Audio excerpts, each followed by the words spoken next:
all comes together for me. You know, I almost get like emotional talking about it just because I'm so excited and I'm so just ready to kind of just prove myself, honestly.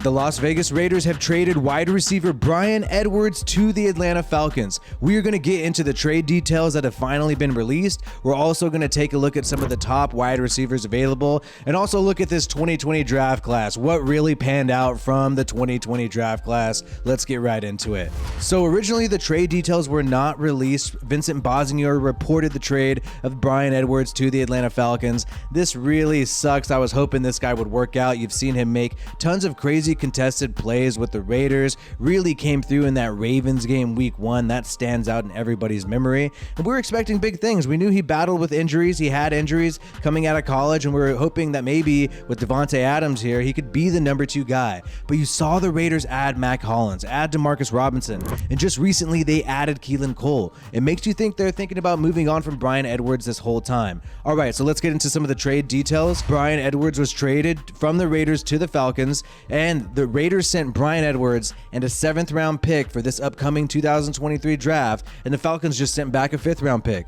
So we essentially just traded up 2 rounds. We traded from the 7th to go to the 5th by giving them Bryan Edwards. I personally think you could get more value for Bryan Edwards. However, he has not proved it on the field, so I'm sure the Falcons were able to haggle with the Raiders and say, look, I know you guys might value this guy, but he hasn't done it on the field. We're not coughing up more draft picks, right? But this is interesting. I think Bryan Edwards will do well with Atlanta if he stays healthy. The question for the Raiders is who's going to be that number 2 receiver on the outside. I figured Bryan Edwards would honestly have the leverage to be the starter on that side, but apparently not. And it's kind of disappointing. The Raiders sort of hyped this guy up. They had this little video where he's saying, oh, he's battling in the draft, trying to move up in the draft and dealing with injury and all this stuff. And the Raiders made a real sentimental video. It turns out that video was only made to boost his trade market and let the NFL know about this guy because they ended up trading him. You know, it's kind of weird to see them do that. Make a sentimental media hype piece, but then just trade the guy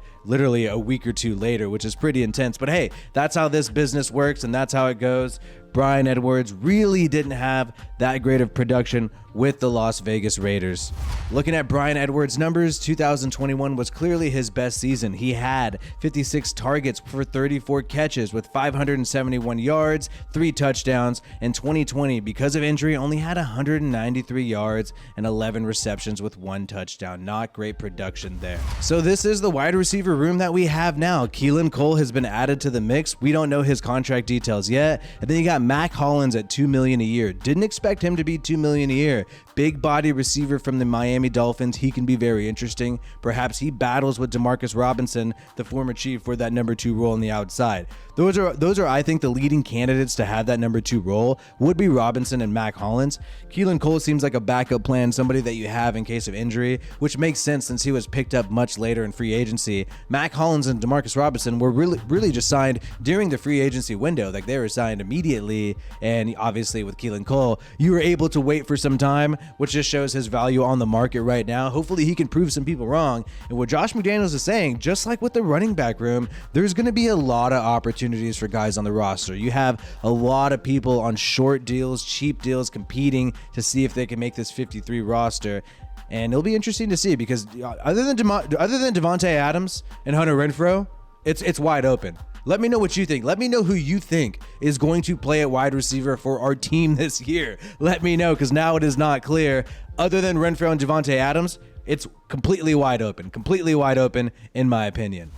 Maybe one of these undrafted people will prevail. Trey Turner has a lot of hype for him as well. We'll see what happens there. We also have DJ Turner. We can't sleep on DJ Turner. We have 2 Turners right now. But perhaps we want to go dip into free agency. I know we just signed Keelan Cole, but maybe there are some other wide receivers we can hit up in free agency. People who want more money. It's going to take more time to negotiate with them. I'm looking at people like Julio Jones, Allen Hurns. I know he's dealt with some injuries after being with the Cowboys, had some times with the Jaguars as well. You got Jarvis Landry. Rumor has it that he's talking to the Saints. Who knows what's going on there?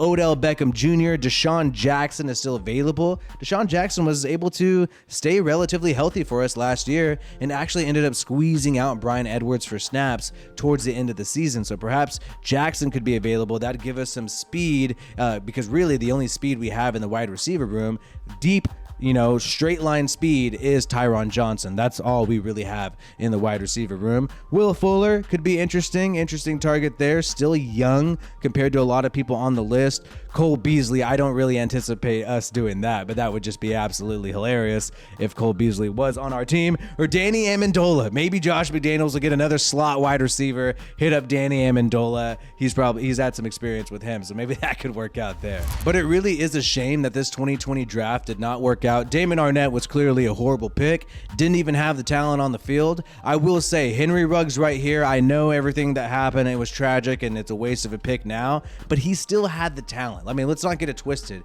If he didn't have that incident happen, he would still be a talented wide receiver and would command like a first round pick if you wanted to trade for him. That's how talented he is. So that technically wasn't a bust in terms of the scouting department. Lynn Bowden didn't work out here, didn't work out in Miami, so that was a bust. He was supposed to be our gadget player, but that clearly didn't work out. Bryan Edwards has some potential, and I'm really interested to see what he does at Marcus Mariota. They have Kyle Pitts there at tight end. They also have Drake London at wide receiver. I think Mariota is going to really have some weapons, but he's going to be competing with Desmond Ridder of Cincinnati at QB, so that might be tough for him. Tanner Muse, he was on the Seahawks practice squad. I thought he'd be interesting, a safety converting to linebacker, but had some injury problems, and the Raiders ended up cutting him immediately. John Simpson is still a guard on our team, and Amik Robertson, the 5'9" corner from Louisiana Tech, is still on our depth chart. So hey, hopefully Simpson and Amik Robertson could turn into some stars, so this 2020 draft class could be salvaged for something.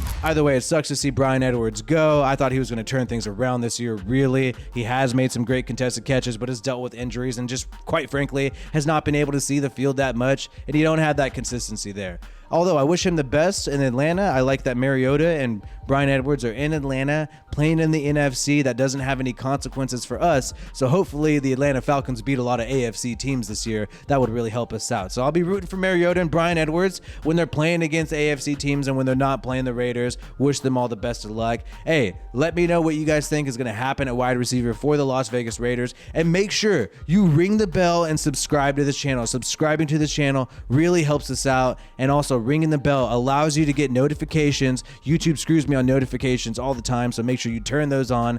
This is WiFiWillie of the Raiders Rundown. Peace out, and I hope you have a good one.